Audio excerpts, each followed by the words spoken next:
course, the problem often lies between the chair and the keyboard, the human in between, who makes mistakes, creating opportunities for people or hackers to take advantage of. But then, in spite of that remaining a natural occurrence, how do we still build security around the existing organization? And even as individuals, we live our life online most of the time. We are using one app or the other any point in time as soon as we pick up our phones. I think we use the phones very little for calling and talking, right? So in this age also, so it's not just organizations that need to worry about information security. Each one of us needs to worry about our information security, especially when it comes to our banking information and security. Now that's where I get your attention. Probably till now you were like, okay, information security not for me. The moment I mention your banking accounts, you are paying 100% attention. So that's the reality.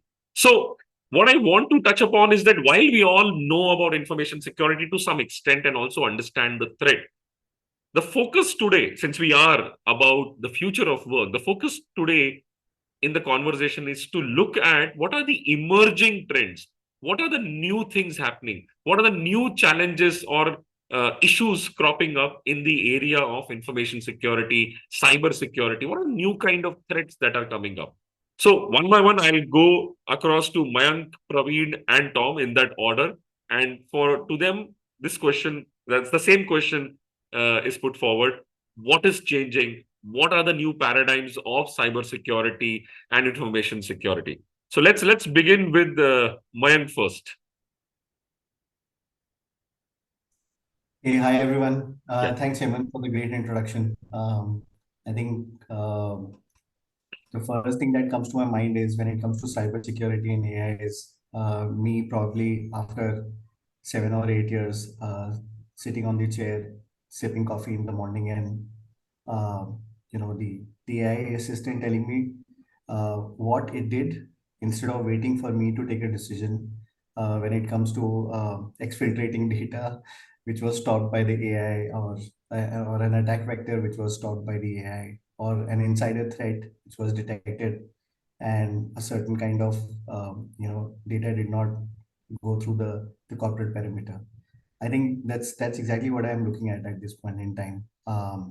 It's a total burnout that happens for any information security personnel uh, currently engaged, going to the office every day in the morning and then getting to know what has happened and what might have prevented of for the things not to happen. There's just about 10,000 good things that I can think of when it comes to cybersecurity and AI in future, especially when it comes to healthcare, when it comes to tourism. And since I've also worked in manufacturing, some of the critical network infrastructure areas wherein there are industries on which our lives depend. You know, water treatment plants, manufacturing of electricity, and delivering of electricity, and all sorts of those critical industries. Now, having talked about industries, uh,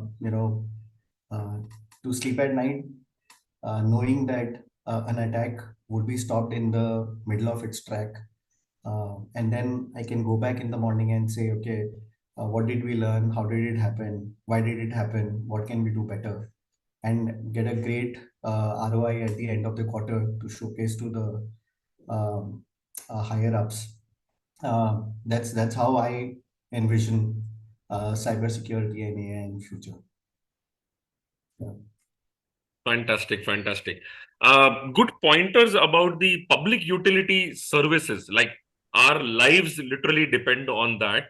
Uh, and while you were talking about the public utility services, like the various services we use in our households, it also struck me that our hospitals are increasingly dependent on a complete host of electronic and electrical equipment which is there for absolute life support.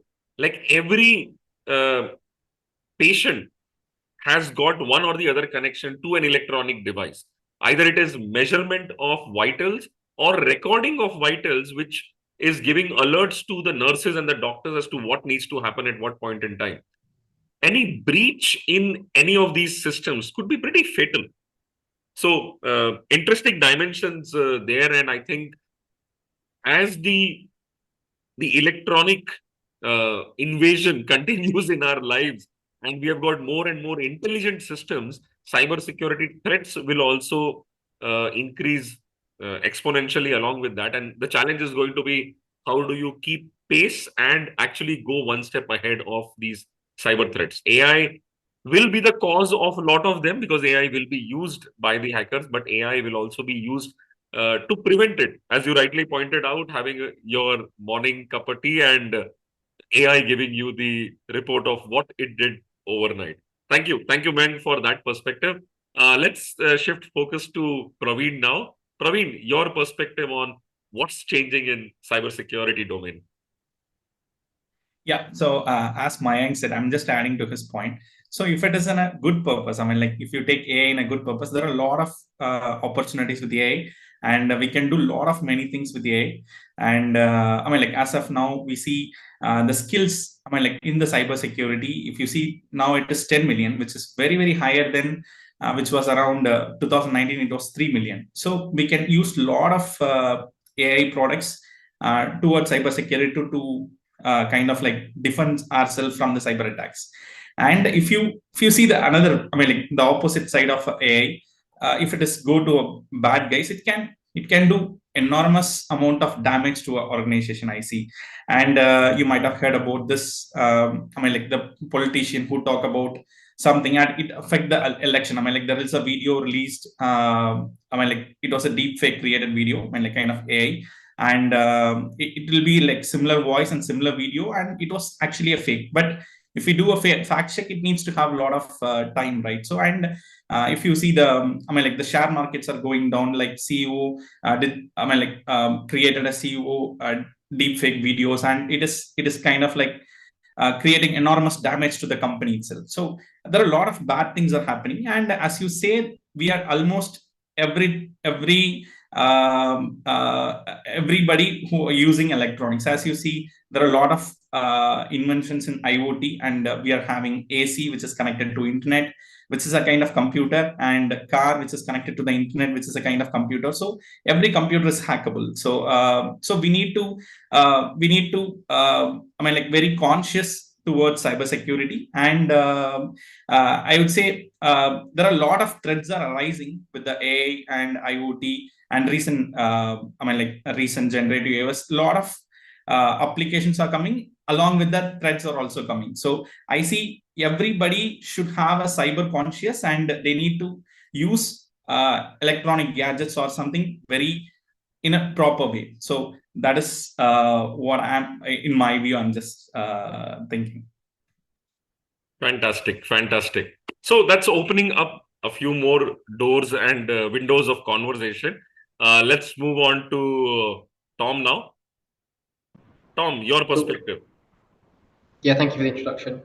I think from an attacker's point of view, I think what's changing is the actual ease of how actually easy it is to compromise businesses at the moment. I mean, we need to see sort of the MGM breach that happened yesterday, or sort of a couple of days ago, where it's a simple phone call to a help desk almost gets you sort of remote access into that environment.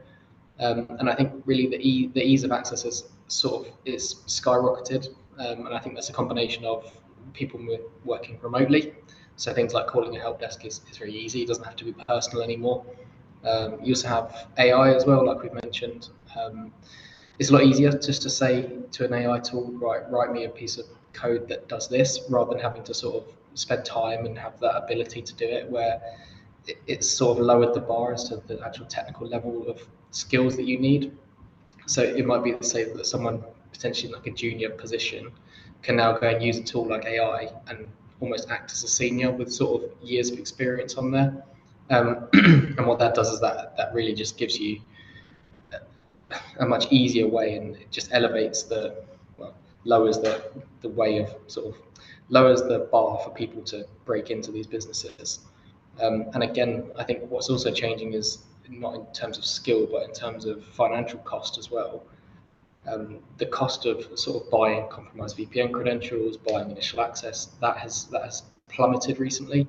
I mean, you can buy access to 1,000 VPN servers for about £1,000. So if you value an account at £1, you can see how quite quickly that an attacker can hop onto the internet, hop onto the dark web, buy VPN accounts and sort of look and progress their attacks from there. Combine that with AI and that additional capability they have, and that's a very easy and cheap way that someone could get in.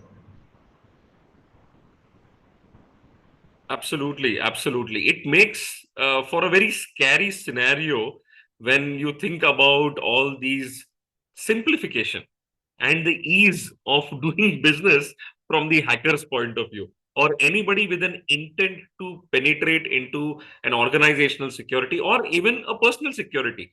It is not uncommon these days to hear about one of your contacts on Facebook or Instagram making a post saying, my account has been hacked. If you are receiving a friend request from me while you are being connected right now, please beware. And I am definitely not asking for money.